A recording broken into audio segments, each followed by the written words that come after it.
tried to get Tom on the show all week, couldn't find his number. So, you know what? We'll just settle for his brother Steve, who apparently also played at BYU, who now joins us on BYU Sports Nation. Steve, thanks for filling in for Tom. What's up, boys? Yeah, he was excited. I sent him an Instagram of his interception, I guess, that lost the game. I can't remember what happened, but he goes, I'm going to be big this week. I'm going to be famous. And now you said that. He's so upset that you didn't call him. In fact, you know what? I'm texting you his number right now because he's fired up to get on and talk to you about it. I mean, one thing about Tom loved football. I don't know. I love the challenge of the game, but he loved like the guts of the game. Like you know, when he got married and he finished that game was his last, I think it was BYU career, and then he went to Finland and played semi-pro ball for a year with his little family, and they lived in Helsinki, and he played because he wanted to play, and so that's Tom. That's great. Well, it's fitting that Kansas is the way that BYU opens up Big 12 play, Steve, and I'm sure that with some ribbing of Tom and looking back at that Aloha Bowl, it certainly brings up some memories. But as you look ahead to BYU now in the Big 12, it's official tomorrow, their first Big 12 conference game. What type of emotions do you feel as you watch your alma mater venture into the Power 5? Well, I think the emotions came when the schedule came out, and you looked at it, and you're like, you just see the names, and it's the games. It's games that we always set on the schedule that made us feel big time, or that made us feel like we were growing up, or that we were huge challenges. And whenever we go play Texas A&M, or we play Nebraska, or we play Georgia, or we play anywhere, and it was always a big deal because that was our chance to show that we were, that we were growing up too. And so now that's what it is. We live there now. That's not just one off or a couple off in a year. This is where we live, and the opportunity is immense. If you can do something in your conference now, you're taking over Texas and Oklahoma, and and I think that we have grown into that. I don't know, you guys we were just talking about that before, Jarom. I think we feel like we can go on the road and beat anybody, and that's what last week was so big. It's because we have a new group of guys, new quarterback, that have to go prove to themselves that we can handle this, that we can go deal with this, we're up to it. And then they go down 14-0, and you're like, maybe we're not up to it. Maybe it's not going to go. And then to answer it, and I think it's a revelation to them. Anyone on the team that said, oh, yeah, we're down 14-0 in Arkansas, we're fine.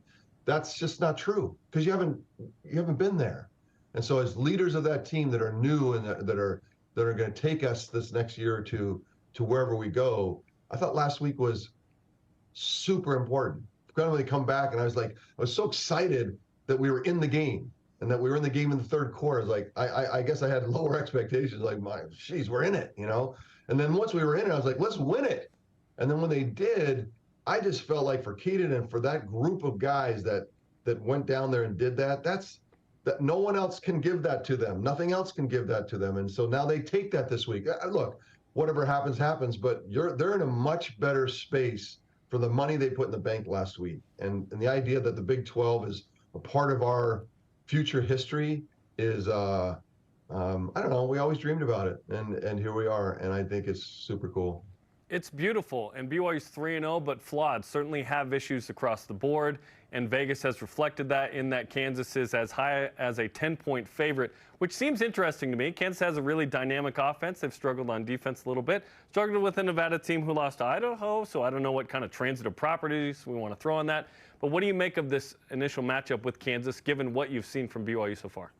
Well, Kansas is, they're not coming from the top. Right? They're trying to climb. They got a new coach, and they got things that they're doing that are trying to change the narrative for Kansas football. And it's been a while, right? It's been a minute since they were, kind of relevant. So, all the odds makers can say whatever they want. And I think there's been a sense that this general consensus that they looked at our roster and looked at the changeover and decided that we weren't very good. And I just think that's always a mistake with us, because we are dealing with more mature people that are coming off of missions, and they've been around longer.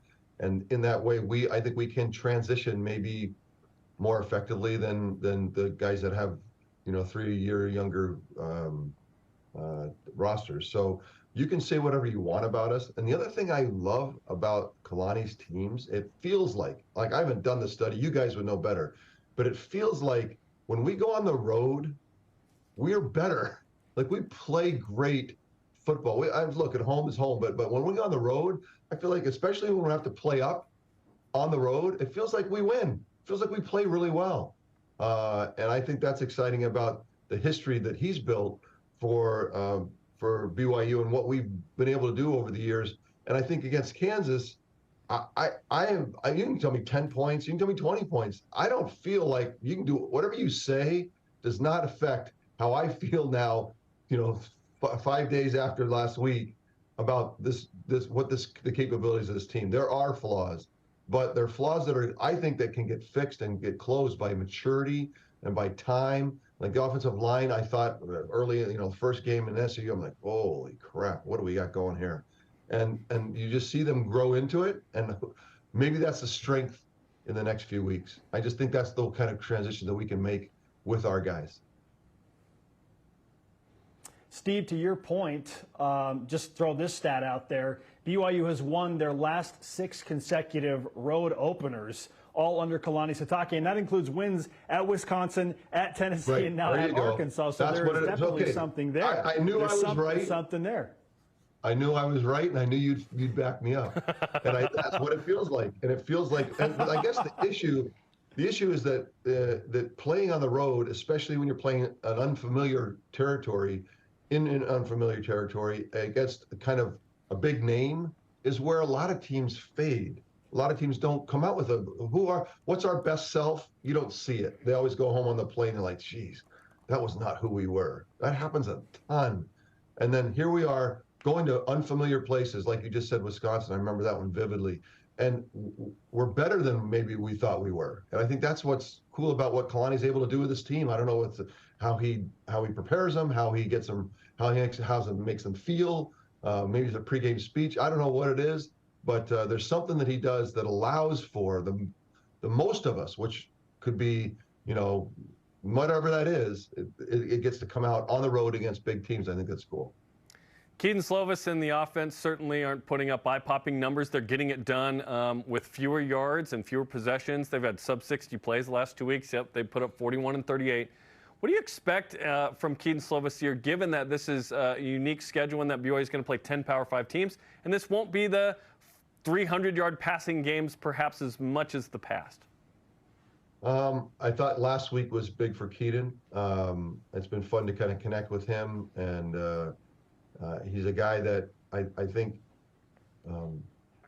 just little I know about him and watching him, that he'll grow into the role. It's not something that it's like, there's some guys that are fake it till they make it kind of people, where it's like, I'm good, when they're really not good, but they're kind of acting like they're good because that's how they do it. Kedon feels like he's very humble about what he's doing. He's coming into it with that humility, and that he'll grow substantively every week, and we'll see that. And we saw that last week, and he made some great throws, great decisions, and he's not causing himself a lot of grief. Do I think he plays even better this week? I do. I think the team does too. I feel like we don't know who this team is yet, but this team is not who they were at the beginning of the season. They're going to be significantly better as we work along the season. That doesn't mean we get kicked in the teeth every once in a while, but I don't know. I feel like I have high expectations for Kedon as he improves every week. So I'm not going to say that we're not going to throw the ball. I'm not going to say he's not going to have 300 yards. I'm going to say last week was a trigger for what we can do, and let's see what we can build off of. Tom Young's brother Steve is again on BYU Sports Nation with us as we celebrate. We've got to call Tom. Hold on. Hold on. Keep going. All right. He's texting him right now. I'm sitting in the conference room. I'm sitting in the conference room where the BYU football coaches will meet later today. If you were to send a message to them as they open up Big 12 play, what would it be? I can pass it along to them. I feel like, I feel like we started last week. I don't think there's I don't think there's a new news to, oh, the Big 12. It's like we were in the SEC last week. So like, whatever, and I don't think I don't think we should belabor it. I think this is who we are. This is where we are. We belong.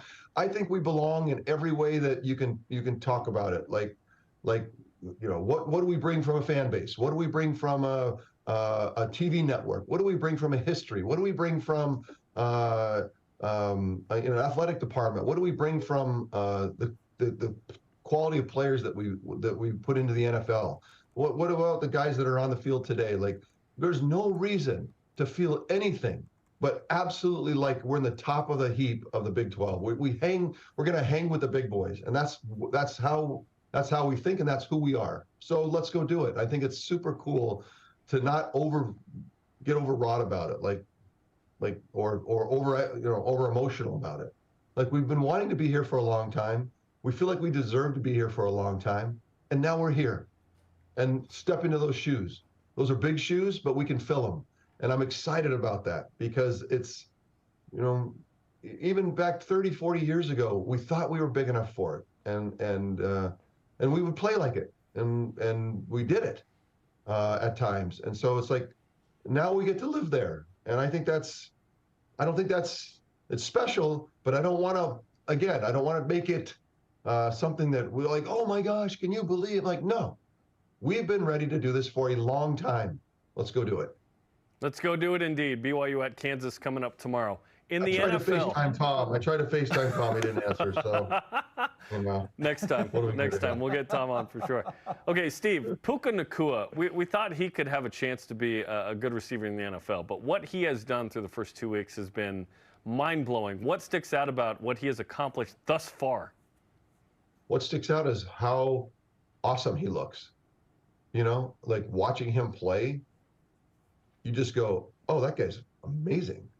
The strength and the feel for the zone reads and how easy he catches the football. Like, there's nothing about him that feels like he's not going to be great. And you felt that, I swear to you, I felt that in the first half of the first game. It's like, Puka's playing. Oh my gosh, he's catching the ball. Oh, he looks great. And I think that this is not a flash. This is not something that people are going, oh, let's pay attention now to Puka Nacua and we'll shut him down.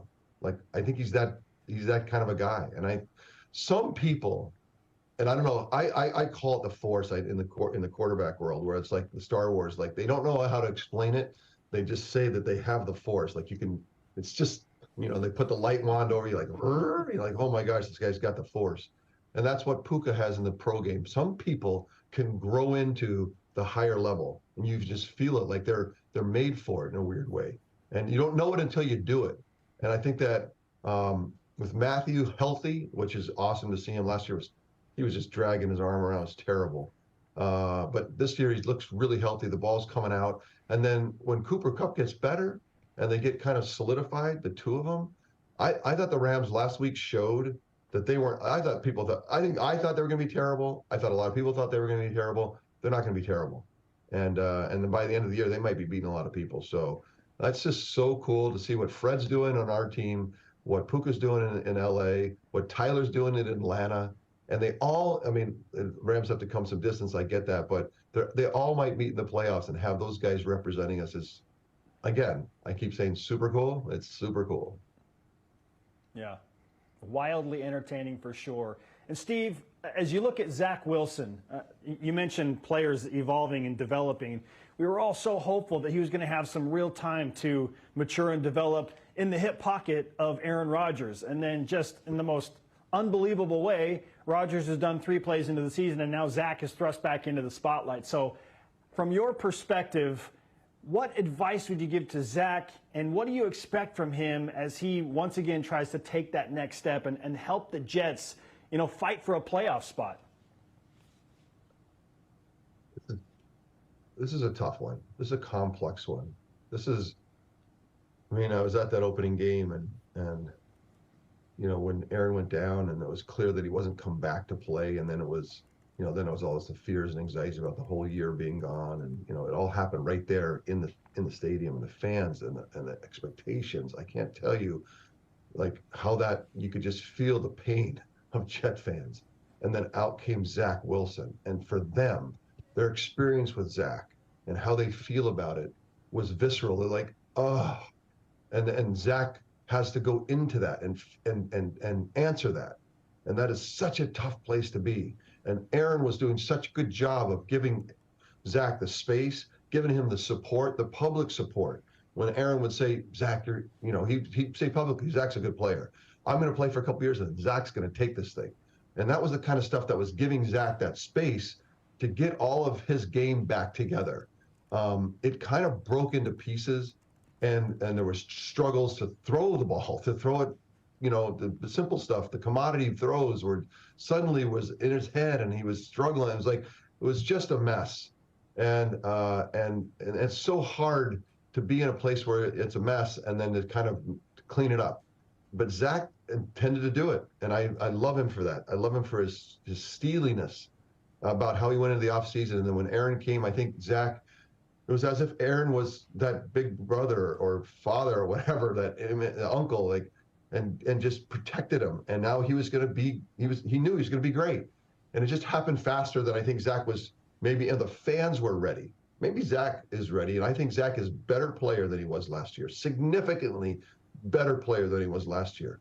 But the situation is just so hairy right now, especially in home games. I'm telling you, the emotion that he has to deal with when he goes out on the field at a home game. And that's why I admire him. I love him. I hope the best for him. I pray for him. I think he's good enough to go do it. But he needs those 3 or 4 games to just break out like Brock Purdy had, or, any player. I remember when Dak Prescott had it, and it was just like all of a sudden there's a couple, 3 games like, oh, this is great. And he needs that. He needs that desperately amongst that fan base. So he's in a tough spot, and I admire him. Luckily, Jets fans are just pretty passive and don't care that much about the team, so I think it's going to be okay for Zach. Steve, it can go both ways too, right? It goes both ways. So I mean, you got to take it for what it is. Yep. And I, having been in situations that are, I relate to in some ways, and honestly, it gives me like a visceral kind of I'm like, oh, that's going to be. It's just wow. Go play some good ball, bro, because that's how you get out of that one. Absolutely. Well, Steve, we appreciate the time, great insight, and we always love chatting with you. Thanks for filling in for Tom. You did a really good job. We should do this again. Yeah, and Tom's going to be very upset with you that you didn't even this is big moment, so you got to call him and do me a favor. I'm going to text you his number right now. Awesome. He's why he didn't answer. He's an anesthesiologist, a pediatric anesthesiologist down in Arizona. He's probably in the hospital taking care of a little baby. But the great Tom Young, he went on to greatness. He's a doctor. I'm not. So my dad every day reminds me of that. And Grit's gonna grit. Thanks, Steve. Grit's always gonna grit. Great job, boys. All right, onward. See you.